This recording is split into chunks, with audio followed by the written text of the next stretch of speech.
سلام لي فين راكم راكم بخير. اليوم حنشارك معكم وصفة الشاورما. راح نسحقوا شوية من اللحم المفروم حسب عدد الأفراد.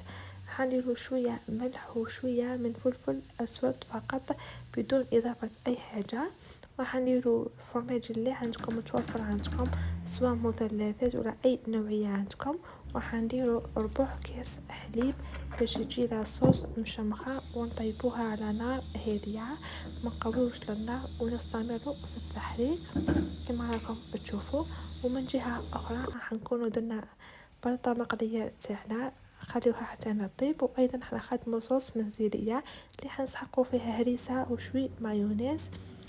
جربوها ماكم راح تندموا عليها. كما راكم تشوفوا نحطوا لاصوص اللي خدمناها فيون طاشي بطاطا مقليه ونزيدو نديرو من الفوق مايونيز ونديرو الفرماج اللي راح يزيد لها بنه على بنه، وهذا الفرماج راح يذوب.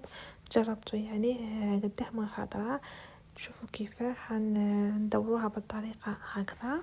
واللي عنده بانينوزا يدير فيها، واللي ما كانش يدير في الطاجين يدير شويه زيت برك ويطيبها. وبصحتكم يا البنات، ويجربتها تخلي لي رايها في لي كومونتير.